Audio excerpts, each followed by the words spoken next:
આપ સૌ જાણો છો એમ ગયા અઠવાડિયે આ દેશની પાર્લામેન્ટમાં આ બંધારણના ઘડવૈયા ડૉક્ટર બાબા સાહેબ આંબેડકરનું ભારતના ગૃહમંત્રી શ્રી અમિત શાહ દ્વારા અપમાન કરવામાં આવ્યું અને એ સાથે ભારતની પાર્લામેન્ટ એ દુનિયાની પહેલી પાર્લામેન્ટ બની જેના મંચ ઉપર એ રાષ્ટ્રના એ દેશના સંવિધાન નિર્માતાનું ઇન્સલ્ટ કરવામાં આવ્યું હોય આવો જગતમાં બીજો કોઈ દાખલો નથી।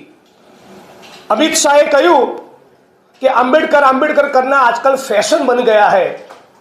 એના જવાબમાં સમગ્ર ગુજરાત અને ભારતના વંચિતો વતી ગરીબો દલિતો આદિવાસી ઓબીસી સમુદાય વતી અમે કહેવા માંગીએ છીએ કે ડૉક્ટર આંબેડકર બાબા સાહેબ એ અમારા માટે ફેશન નહીં, એ અમારા માટે પેશન છે, અમારા માટે પેશન છે।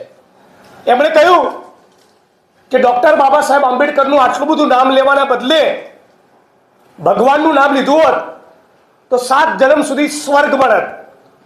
અમિત શાહ ભારતીય જનતા પાર્ટી અને આરએસએસને કહેવા માંગુ છું કે અમારે મૃત્યુ પછીનું સ્વર્ગ નથી જોઈતું, અમારે જીવતે જીવ આ જન્મમાં આ જીવતરમાં અમારી ઉઘાડી આંખે અસ્પૃશ્યતાની નાબૂદી જોઈએ છે। અમારે અમારા જીવનકાળમાં એક એવો દિવસ જોવો છે જેમાં એક પણ દલિત સમાજના વ્યક્તિએ માથે મેલું પાડવું ન પડે કે ગટરમાં ઉતરીને 400 રૂપિયા માટે મરવું ન પડે। અમારે અમારા જીવનકાળમાં મર્યા પછી નહીં, અત્યારે એવો દિવસ જોઈએ છે જેમાં ભારતીય સમાજમાંથી જાતિ વ્યવસ્થાનું ઝેર ગાયબ થઈ જાય, આવો સમાજનું નિર્માણ થાય, સમાનતા માનવતાના સામાજિક ન્યાય સુનિશ્ચિત થાય, એવા ભારતનું નિર્માણ કરવામાં, એવા ભારતનું સર્જન કરવામાં સૌથી અગ્રેસર ભૂમિકા એ ડૉક્ટર બાબા સાહેબ આંબેડકરની હતી। એટલા માટે અમે આંબેડકર આંબેડકર આંબેડકર આંબેડકર કરીએ છીએ અને આંબેડકર આંબેડકર આંબેડકર કરતા રહેવાના છીએ। જેણે ગોડસે ગોડસે કરવું હોય એને ગોડસે મુબારક, અમે આંબેડકરમાં માનીએ છીએ, અમે આંબેડકર આંબેડકર કરતા રહેવાના। જેણે મનુસ્મૃતિ મનુસ્મૃતિ મનુસ્મૃતિ કરવું હોય એને મનુસ્મૃતિ મુબારક, અમે ડૉક્ટર બાબા સાહેબ આંબેડકરનું સંવિધાન સંવિધાન સંવિધાનની જય પોકારવાના। અને અમિત શાહે આટલા ભયંકર ઓબીસી આદિવાસી દલિત સમાજના આક્રોશ છતાં, વિપક્ષી દળોની નારાજગી, એમના રેલીઓ અને પ્રોટેસ્ટ છતાં ગુજરાતમાં પણ મહીસાગરમાં, થરાદમાં, ધોળકામાં, સૌરાષ્ટ્રમાં અનેક જગ્યાએ અમિત શાહનું પૂતળું સળગાવવામાં આવ્યું। અમે પણ ગઈકાલે પ્રોટેસ્ટ કર્યો, છતાં આજ દિન સુધી ગૃહમંત્રીના પદેથી ઇસ્તીફા રાજીનામું આપવાની વાત તો છોડો, મારાથી આ જે શબ્દો નીકળી ગયા ડૉક્ટર બાબા સાહેબ આંબેડકર વિરુદ્ધ એ બદલ હું દિલગીર છું, માફી માંગુ છું, એવી સોરી માફી પણ કહેવા તૈયાર નથી। અને આવું જ વર્તન 23 ઓક્ટોબરના દિવસે મહીસાગરની કલેક્ટર નેહા કુમારી દુબેએ પણ કર્યું। એમણે દલિત સમાજના યુવાનને બાસ્ટર્ડ કીધો, હરામી કીધો, ચપ્પલથી મારવાની વાત કરી અને સમગ્ર ગુજરાત અને દેશના આદિવાસી દલિતોનું અપમાન કરતા કહ્યું કે 90% આદિવાસી અને દલિતો એટ્રોસિટીઝના કેસ બ્લેકમેલિંગ માટે કરે છે, એમણે પણ આજ દિવસ સુધી માફી માંગી નથી। એટલે સરકારી કાર્યક્રમનો મંચ હોય કે પાર્લામેન્ટનો મંચ હોય, આ દેશના નેતાઓ અને અધિકારીઓ દલિતોનું, આદિવાસીઓનું, ઓબીસીનું, ભારતના સંવિધાનનું અને ડૉક્ટર બાબા સાહેબ આંબેડકરનું અપમાન કરતા ખચકાતા નથી।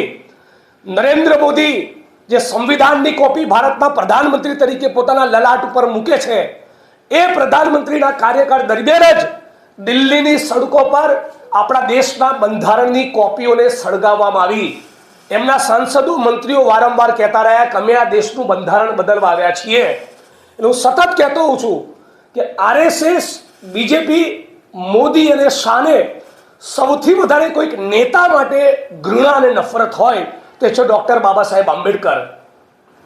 આરએસએસ, બીજેપી અને મોદી શાહની જોડીને સૌથી વધારે કોઈ નીતિ માટે નફરત હોય તો એ છે ઓબીસી આદિવાસી દલિત સમાજને મળનારી અનામત। અને આરએસએસ, બીજેપી અને મોદી શાહની જોડીને સૌથી વધારે કોઈ પુસ્તક માટે નફરત હોય એ છે ડૉક્ટર બાબા સાહેબ આંબેડકરની કલમે લખાયેલું સંવિધાન। આ વાત બહુ સ્પષ્ટ થઈ ચૂકી છે અને એટલા માટે ગુજરાત અને દેશના બહુજનોમાં ઓબીસી આદિવાસી દલિતોમાં ભયંકર આક્રોશ છે અને તમામ દલિત બહુજન સંગઠનોએ સાથે મળી 2 દિવસ પૂર્વે દિલ્હીથી પ્રેસ કોન્ફરન્સ યોજી 28 તારીખે એક રાષ્ટ્રવ્યાપી આંદોલનનો કોલ આપેલો.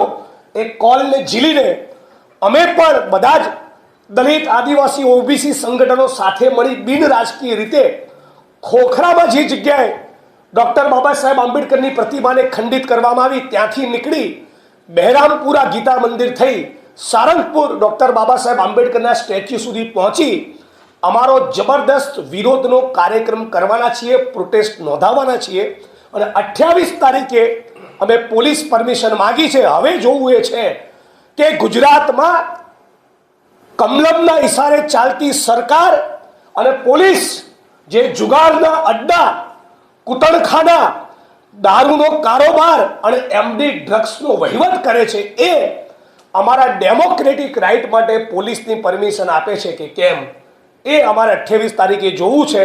અમે 28 તારીખે બધા જ સંગઠનો સાથે મળી ડૉક્ટર બાબા સાહેબ આંબેડકરના અપમાનની વિરુદ્ધમાં અમિત શાહ માફી માગવા મજબૂર બને, રાજીનામું આપવા મજબૂર બને એના માટે પ્રોટેસ્ટ રેલી કરવાના છીએ. અને બાદ પણ અમિત શાહ માફી ન માગે તો સમગ્ર ગુજરાતમાં નેહા કુમારીની ધરપકડ અને અમિત શાહની રાજીનામું, આ 2 માગણીઓ લઈને ગુજરાતના 33 જિલ્લામાં સ્વાભિમાન સંમેલન કરવાના છીએ, જેના કાર્યક્રમો આવનારા દિવસોમાં અમે જાહેર કરીશું. પણ ફરી કહું છું કે ડૉક્ટર બાબા સાહેબ આંબેડકર બંધારણના નિર્માતા છે, એમના કારણે ભારતનો ઓબીસી આદિવાસી દલિત અને વંચિત વર્ગ એ સ્વાભિમાનપૂર્વક આત્મસન્માન અને ગૌરવપૂર્વક જીવન જીવતા શીખ્યો અને એટલા માટે છેલ્લા શ્વાસ સુધી અમે આંબેડકર કરતા રહીશું. કે જુગારના અડ્ડાની, દારૂના અડ્ડાની, એમડી ડ્રગ્સની પરમિશન હોય, બાબા સાહેબ આંબેડકરનું બંધારણનું અપમાન થતું હોય, બાબા સાહેબનું અપમાન થતું હોય અને પોતે ડેમોક્રેટિકલી કોઈ રેલી કરવા માંગતો હોય તેની પરમિશન ના હોય. મને લાગે છે અમદાવાદ શહેરના પોલીસ કમિશનર બહુ શાર્પ માણસ છે, એવું નહીં કરે, આપી જ દેશે. કઈ બી રીઝન. મહીસાગરમાં પણ અચોક્કસ મુદતના ધરણા ઉપર ત્યાં લોકો બેસવા માંગે છે તો ત્યાં જે 6 ડિસેમ્બરનો કાર્યક્રમ હતો એની પણ પરમિશન નહોતી આપી, અચોક્કસના મુદતના ધરણાની પણ પરમિશન નહીં આપી. પરમિશનમાં એવું લખ્યું છે કલેક્ટરશ્રીનું જાહેરનામું હોવાના કારણે.